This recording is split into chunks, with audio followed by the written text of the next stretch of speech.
Le bendiga a todos. Bienvenidos al devocional número 67. Estamos en la ciudad de La Plata, capital de la provincia de Buenos Aires, República Argentina, compartiendo estos devocionales matutinos. Son devocionales absolutamente en vivo. Hoy estamos en el devocional número 67, día martes, compartiendo una palabra, ya sea una palabra de esperanza, una palabra de aliento, una palabra de exhortación, una palabra de corrección. Pero qué bueno que la palabra del Señor no vuelve vacía para nadie, ¿sí? Qué bueno es estar conectado ya de tempranito para compartir una palabra. Y esta palabra creo que es una palabra que es fundamental para la vida de la iglesia en este tiempo. Y como pastor no solamente tengo la obligación de hablar de sanidad, de hablar de liberación, de prosperidad, ya que son consecuencias de una vida cristiana, aunque el cristiano pasa por apremios, también pasa por diferentes situaciones, somos moldeados. Y de la misma manera que Job podía decir: de oídas te había oído, mas ahora mis ojos te ven. Y luego él fue multiplicado porque él demostró que no solamente amaba a Dios y era fiel a Dios porque Dios le daba todo y había hecho un vallado alrededor de él, sino que él dejó claro algo: que adoraremos al Señor cuando todo nos va bien, y cuando nos va mal vamos a abandonarle de ninguna manera. Él le podía decir a su esposa que lo estaba dejando en el momento más difícil, como toda mujer fatua has hablado. Y hoy tenemos que comprender esta realidad, ser fiel a Dios en las buenas y en las malas, porque aún en las buenas y en las malas el Señor está con nosotros como poderoso gigante, y siempre a los que aman a Dios todas las cosas les ayudan a bien. Pero quiero hablar un tema fundamental para la iglesia, y cuando digo la iglesia hablo la iglesia a nivel global. Por eso digo, estamos en la ciudad de La Plata, pero también estamos compartiendo esta palabra para los hermanos de Citibel, Villa Lisa, Bransen, Doncelar, Aeropuerto, Ringelet, de Gonet, Olmo, Los Hornos, Ensenada, Berizo, tantos lados, pero también para los hermanos que nos ven desde el exterior, desde México, desde España, desde Colombia, desde Perú también. Un abrazo grande a nuestros queridos hermanos, y siempre anhelamos el momento de poder estrechar ese abrazo que no tiene límites, ese abrazo que nos merecemos. Quiero tener un momento de reflexión, de exhortación, un momento de caer en cuenta de muchas cosas que quizás nos están ocurriendo hoy. Y agradecemos a Dios porque a veces tenemos que pasar por diversas situaciones para poder entender y para poder avanzar y para poder crecer, ¿no?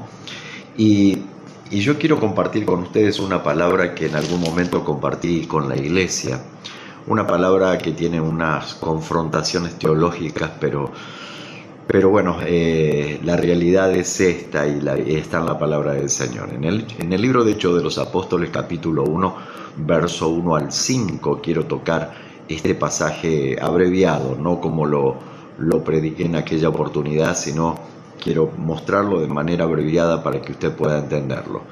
Dice así la palabra del Señor en el libro de Hechos de los Apóstoles, capítulo 1, verso 1 al 5. Dice: en el primer tratado, oh Teófilo, hablé acerca de las cosas que Jesús comenzó a hacer y a enseñar, hasta el día en que fue recibido arriba, después de haber dado mandamiento por el Espíritu Santo a los apóstoles que había escogido, a quienes también, después de haber padecido, se presentó vivo con muchas pruebas indubitables, apareciéndoseles durante 40 días, hablándoles acerca del reino de Dios. Y estando juntos le mandó que no se fueran a Jerusalén, sino que esperasen la promesa del Padre, la cual le dijo: oísteis de mí, porque Juan ciertamente con agua bautizó, mas vosotros seréis bautizados con el Espíritu Santo dentro de no muchos días. Según el orden teológico, el día de Pentecostés era 50 días después de la Pascua. Eso quiere decir que si Jesús estuvo durante 40 días con ellos, era probable que 10 días después de que Jesús ascendió al Padre, ellos recibieron la promesa del Espíritu Santo. Pero comienza diciendo, y aquí vemos la confrontación teológica. Muchos dicen que tanto el libro de Juan como el libro de los Hechos fue escrito por este tal Teófilo. Pero Teófilo era un noble de la iglesia de los gentiles, seguramente de la iglesia de Asia, donde hubo un gran avivamiento, un gran mover del poder de Dios, donde luego fueron mandados, donde luego principalmente Pablo estuvo evangelizándolos y adoctrinándolos. Pero aquí vemos que Juan se presenta y le manda una carta a Teófilo. ¿Pero por qué le manda esta carta a Teófilo? Ya que el escritor del libro de Hechos de los Apóstoles y del libro de Lucas, fue escrito por él, por Lucas. Y vemos que hubo una pregunta de Teófilo. Teófilo le pregunta a Lucas cómo comenzó la iglesia. ¿De qué manera comenzó? Algo había ocurrido como para que Teófilo pudiera hacer esta pregunta a Lucas, uno de los discípulos del Señor, que no solamente caminó con Jesús, no solamente vio la cruz, no solamente vio la resurrección, sino que escuchó el mandato de Dios y cumplió con el mandato de Dios y fueron investidos del Espíritu Santo, aunque en días anteriores dice que Jesús entró donde ellos estaban, seguramente sería el aposento alto donde ellos estarían escondidos, temerosos de que también los crucificaran a ellos. Y Jesús dice que traspuso la puerta de aquel lugar, se desmaterializó, Él era espíritu, Él entró a aquel lugar y sopló sobre ellos y dijo: recibid el Espíritu Santo. Y esa fue la primera impartición que ellos recibieron del Espíritu Santo, pero luego hubo una orden: vayan y asiéntense en el aposento alto y esperen, y en no muchos días seréis llenos del Espíritu Santo que es enviado de mi Padre para vosotros. Entonces, y solo entonces, me seréis testigos en Jerusalén, en Judea, en Samaria y hasta lo último de la tierra. Pero a mí me llamó la atención por qué Teófilo le hace esta pregunta a Lucas. Y seguramente algo estaba aconteciendo en la iglesia. Había un cambio, había una regresión, una iglesia que había comenzado bien, comenzó a andar mal, y Teófilo usó la sabiduría que viene de lo alto, y él empezó a entender que quizás había mucha letra, mucha palabra, mucha teología, mucho legalismo, mucho fariseísmo, porque cuando el evangelio fue llevado a los gentiles, también junto con los gentiles aparecieron los judaizantes, y ellos decían que había que circuncidarse y había que cumplir las leyes mosaicas y que ellos tenían que convertirse al judaísmo y demás cosas, y esas cosas trajo una regresión al evangelio que Jesús había pregonado y que los discípulos habían esparcido aún hasta en Asia. Entonces Teófilo lo llama a Lucas y le dice: yo quiero saber el principio, porque quiero conocer lo que Juan capítulo 14 verso 12 dice: en verdad os digo que el que cree en mí, las obras que yo hago mayores las haréis, porque yo voy al Padre. Y él entendía que no solamente en un evangelio de leyes, de legalismos, de supresiones, de tantos pensamientos humanos, sino que era un evangelio de poder. Y aparentemente ese poder se había perdido cuando en su comienzo la iglesia había sido una iglesia no solamente de palabras, sino era una iglesia de hechos. Como Pedro decía: no tengo oro ni plata, pero lo que tengo te doy. En el nombre de Jesús, levántate y anda, le dijo a aquel paralítico que estaba a la puerta del templo de la Hermosa. Entonces Teófilo, que significa amado de Dios, le escribe a Lucas, que significa resplandeciente, para que él le pudiera explicar los comienzos de la iglesia. Algo había ocurrido para que Teófilo le pidiera a Lucas que le comentara acerca del comienzo de la iglesia. Y Y me encanta porque esto tiene mucha relación con el libro de Jeremías capítulo 6, verso 16, que es un texto muy manipulado hoy día, es un texto muy burlado, es un texto mal entendido y mal interpretado. Y es este pasaje que dice: así dijo Jehová, paraos en los caminos y preguntad por la senda antigua cuál sea el buen camino, y andad por él y hallaréis descanso para vuestras almas. Algunos interpretan que la senda antigua hay que volver a los paños en la cabeza, a medir el cabello que está corto, a los pantalones, las polleras, en las diferentes doctrinas internas de cada congregación, en las que yo no me voy a meter porque cada miembro de iglesia depende de la enseñanza que le dé su pastor, y su pastor tendrá que dar cuenta delante de Dios de quién es salvo y quién no es salvo por su doctrina o por cómo llevó la iglesia o la grey de Cristo al lugar que Cristo quería que la llevara. Pero yo creo que Teófilo en algún momento dijo: me voy a parar, acá hay que pararse, acá las cosas se están yendo mal, acá las cosas se están yendo de las manos, aquí ya no hay poder, hay mucha palabra, mucha doctrina, mucho legalismo, mucha teología, mucha ley, pero no se ve gracia, no se ve unción, no se ve poder, no se ve autoridad. Y cuando leo este pasaje donde Jeremías le habla al pueblo y le dice: paraos en los caminos y mirad por la senda antigua, yo, para poder entender este pasaje y sacarlo de las doctrinas o de la burla que hoy se hace de la senda antigua, porque todos enfatizan en la senda antigua y toman como punto de burla, pero yo quiero decirles una cosa: tengo 52 años y a pesar de que durante todos los periodos de la iglesia hubo errores, equivocaciones y legalismo, pero la iglesia que yo conocí era una iglesia llena de poder, una iglesia llena de dones, llena de talento, llena de ministerios. Constantemente se levantaban evangelistas, ancianos, pastores, misioneros, los que eran esparcidos por todo el país y aún fuera del país. Y hoy nos encontramos una iglesia que tiene su show, su función, tiene su día de reunión donde hay alabanza, donde hay adoración, donde hay administración, y luego todo se termina y cada uno a su casa, y allí terminó todo. Pero la iglesia del primer tiempo era una iglesia que estaba en movimiento.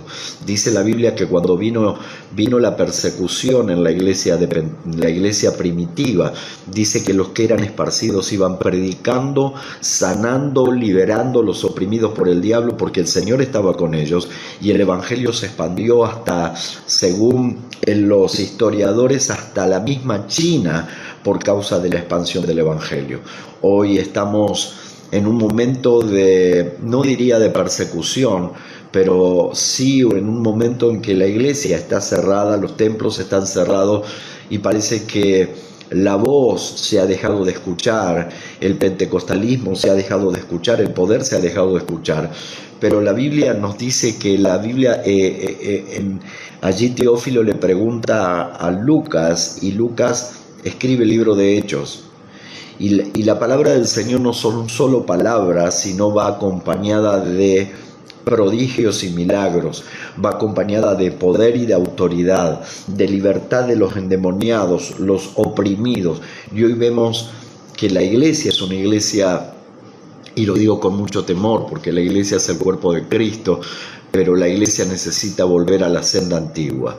Y la senda antigua, vuelvo a repetir, no es el legalismo de nuestros antepasados, sino es volver a la iglesia primitiva. Y la iglesia primitiva tenía poder, tenía hechos, tenía obras, predicaba el evangelio, estaban todos unánimes juntos. Y dice la Biblia que Dios añadía cada día los que a ser salvos, los que iban a ser salvos.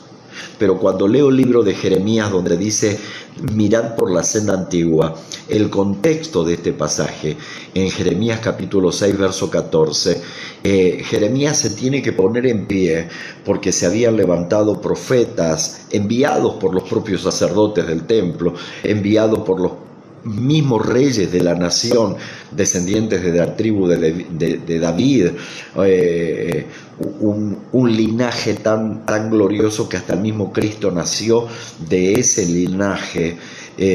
Y hoy nosotros somos ese linaje escogido, nación santa y pueblo adquirido por Dios. Y Jeremías se para y le dice al pueblo y le dice a los profetas y le dice a los sacerdotes, y curan la herida de mi pueblo con liviandad, diciendo paz, paz, pero no hay paz. Hoy hablamos de prosperidad, hablamos de bendición, hablamos de tanta victoria, y vemos familias destruidas, familias que aún conociendo la palabra del Señor, el enemigo está tomando posesión de sus mentes, de sus corazones, de sus cuerpos, están retrocediendo, el evangelio se está aplacando en este tiempo de pandemia. Usted dice, sí, pastor, pero no hay justificativo. Porque la palabra del Señor no solo son palabras, sino son hechos. Él está esperando una iglesia que se pare y que cuente las bendiciones del Señor. Los discípulos, cuando eran metidos cautivos, ellos eran obligados a callar el nombre de Jesús. Por eso se les llamaban cristianos, por lo de Cristo y por pequeño Cristo. Y ellos decían, no podemos callar lo que hemos visto y lo que hemos vivido.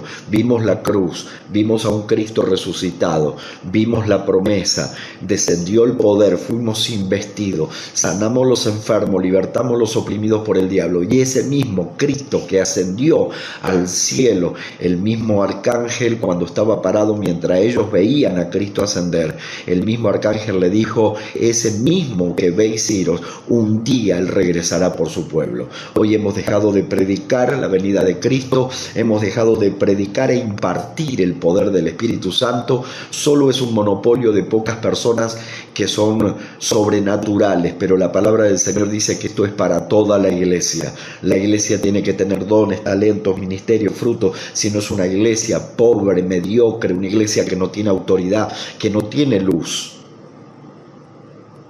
Le dice, pastor, ¿se enojó? No, para nada. Vuelvo a repetir, anhelo la senda antigua. Y vuelvo a repetir, no anhelo cuando ponían a mis padres dentro de una oficina, le medían el pelo, o miraban el pantalón, o si tenían un piercing, o si no entrabas a la iglesia con una corbata no podías entrar.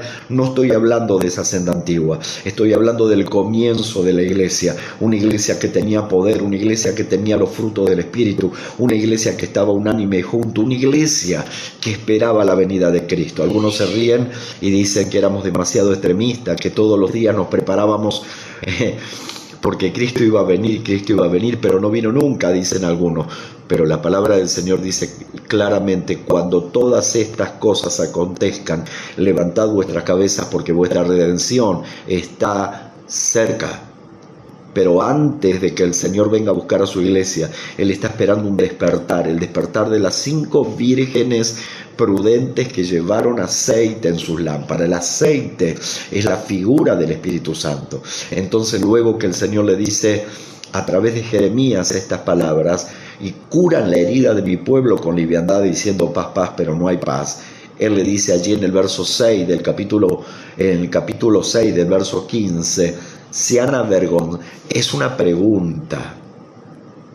Es una pregunta, y esta pregunta hoy el Señor nos las hace a nosotros.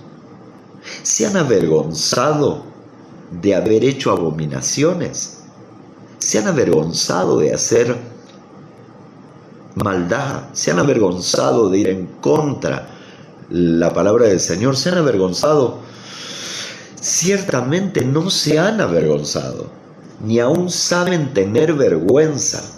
Por tanto caerán entre los que caigan, cuando los castigue caerán, dice Jehová. Pero hoy el Señor nos está diciendo estas palabras, volveos a mí, y yo me volveré a vosotros. Y dice la Biblia que ellos dijeron, no nos volveremos. ¿En qué? ¿En qué? Y es allí donde una iglesia pierde el poder. Porque el que produce convicción de pecado, justicia, juicio y equidad es el que nos muestra nuestra condición. Es ese soplo que Jesús hizo sobre los discípulos, que es el primer impacto del Espíritu Santo sobre la vida de la iglesia.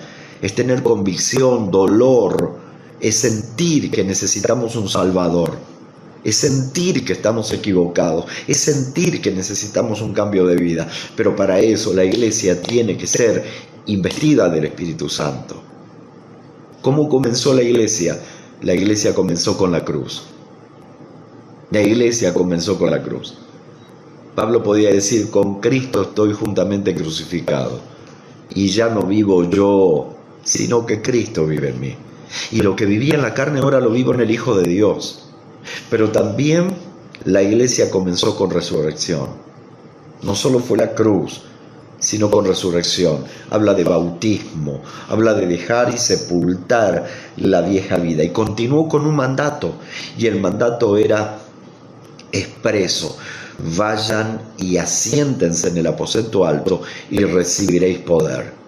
Una iglesia que pasa por la cruz y pasa por la convicción de pecado, pero no es investida del poder, no va a tener poder para estos tiempos. Por eso dice en Efesios 6:12, vestidos de toda la armadura de Dios para que podáis estar firmes contra las acechanzas del diablo, porque no tenemos lucha contra sangre y carne, sino contra principados y contra potestades, contra huestes espirituales de maldad en las regiones celestes. Eso quiere decir que cada una de esas armaduras pertenecen a la unción del Espíritu Santo. La unción del Espíritu Santo no es solamente hablar en lenguas o profetizar o tener visión, sino tener una armadura para poder combatir. Estamos en un tiempo donde el enemigo se ha levantado como torrente de río, pero dice la Biblia, y el Espíritu de Dios levantará banderas contra él. Señores, paraos en los caminos y mirad por la senda antigua. ¿Cómo comenzó la iglesia? Comenzó por la cruz, continuó por la resurrección, luego continuó con un mandato y obediencia a ese mandato, y luego continuó con una acción del pueblo. Dice que ellos fueron y estaban unánimes y juntos. Podemos estar juntos, pero no unánimes, pero sí podemos estar unánimes y juntos. Unánime significa un mismo pensamiento, un mismo deseo, un mismo anhelo, un mismo proyecto, una misma meta. Por eso dice la Biblia, si 2 o 3 se pusieran de acuerdo, 2 o 3. Parece una locura, ¿no? Pero esto creo que tiene un doble sentido, y el sentido es tan difícil ponerse de acuerdo. Pero una iglesia dividida no puede prevalecer. Un reino dividido no puede prevalecer, dice la Biblia. Pero el lazo de 3 nudos, cordón de 3 dobleces no se puede romper. Llegó la iglesia, llegó el momento en que la iglesia tenga que tomar su lugar en el reino de este mundo, y en el reino de las tinieblas, y en el reino de la luz. Vosotros sois la luz del mundo. Una ciudad asentada en un monte no se puede esconder, no se debe esconder, no tiene que esconderse. Porque la iglesia de este tiempo tiene que volver a la senda antigua, al comienzo de la iglesia primitiva. No solamente tenían palabras, sino que tenían hechos. Y por último, ellos obedecieron al mandato de Jesús. En la obediencia, señores, está la bendición. Y dice que todos fueron llenos del Espíritu Santo. Te hago una pregunta. ¿Sabes quién es el Espíritu Santo? ¿Tenés la promesa del Espíritu Santo? ¿Tenés los dones, los talentos? ¿Tenés visión, discernimiento? Pero principalmente algo que es el mayor de los frutos, los ministerios, los dones y los talentos que da el Espíritu Santo.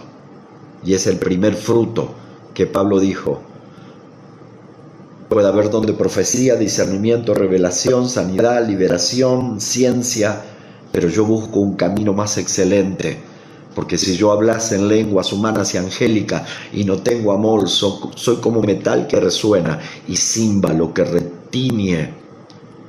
Señores, uno de los grandes objetivos que hemos propuesto para la iglesia, a la cual el Señor, al pedacito de la iglesia que el Señor nos ha dado como responsabilidad, es llevar a la iglesia al Espíritu Santo. Te dice, ¿cómo? A Cristo, sí. Somos salvos. Pasamos por la cruz. Resucitamos. Pero ahora tenemos que ser llenos del Espíritu Santo. ¿Quién es el Espíritu Santo? Es un viento, una influencia, un cosquilleo. Siento ganas de llorar. Eso no es el Espíritu Santo. Es la tercera persona de la Trinidad. Y entiéndame bien, no es porque es tercero, porque el Padre está en el Hijo y el Hijo está en el Padre y el Espíritu está en el Padre y conoce la mente del Padre. No hay unos, ni primeros, ni segundos, pero es la persona que hoy está en la tierra para afianzar la iglesia. Y una iglesia que no tiene la manifestación del Espíritu Santo es una iglesia que se va a morir, porque no es con ejército ni con espada, sino con mi Santo Espíritu. El Padre envió al Hijo, el Hijo se fue a preparar lugar para esa gran cena, ese gran banquete, ese gran casamiento de las bodas del Cordero. Pero él dijo: yo me voy, pero no os dejaré huérfanos, de ninguna manera. Mandaré a quien los va a consolar y quien estará con vosotros, alrededor de vosotros, pero en este caso estará dentro de vosotros. Entonces recibiréis poder. ¿Sabes quién es el Espíritu Santo? ¿Sabes cómo obtenerlo? ¿Cómo poder disfrutar? Hasta ese momento no sos salvo, porque dice la Biblia que el Espíritu Santo es el que nos sella para el día de la redención.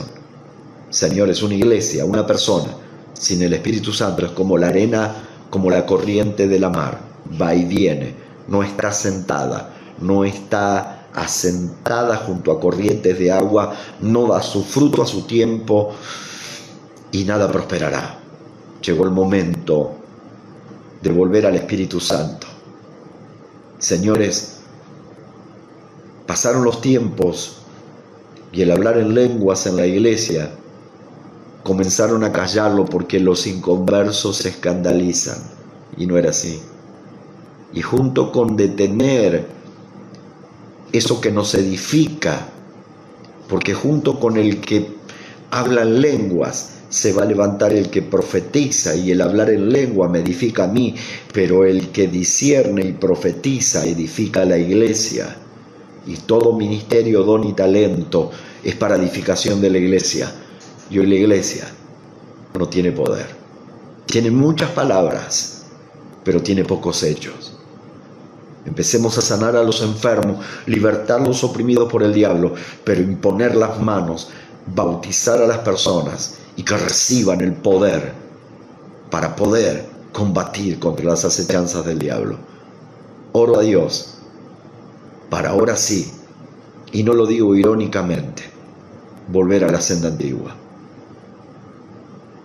Dejemos legalismos, dejemos doctrina de hombre, porque todo eso termina. Pero la palabra del Señor permanece para siempre. Y el Espíritu de Dios permanece para siempre. Y el Padre permanece para siempre. Y el Hijo permanece para siempre. Y los que estamos en Él, creímos en Él, y Él está en nosotros, permaneceremos para siempre. Señores, oro a Dios para que seas investido del Espíritu Santo. Busca una iglesia donde se hable del Espíritu Santo, porque Jesús se fue a preparar lugar para nosotros. Él está abogando delante del Padre. El Padre, el cielo su trono y la tierra es estado de sus pies. El Padre envió a su Hijo para que todo aquel que en le crea no se pierda, mas tenga vida eterna. Pero también el Padre envió al Espíritu Santo para que todo aquel que crea tenga poder para combatir contra las acechanzas del diablo. Oro por esa iglesia. Oro para que vuelvas en amistad con Dios y cura la herida de mi pueblo con liviandad, diciendo paz, paz, pero no hay paz. Pero hoy el Señor te dice: volveos a mí. Volver significa retroceder. Vuelvan a la senda antigua y hallaréis descanso para vuestra alma. ¿Sabe por qué? Porque la paz, el gozo, es un fruto del Espíritu. Y si no tenemos al Espíritu Santo, no tenemos paz, no tenemos gozo, no tenemos libertad. Y lo bueno es que Él ya no va a estar como Jesús con los discípulos. Él va a estar con nosotros y dentro de nosotros. Toda esta semana, si usted me lo permite, vamos a hablar quién es esa maravillosa persona, Dios, llamado Espíritu Santo. Dios los bendiga. Tengan un día con el Espíritu Santo.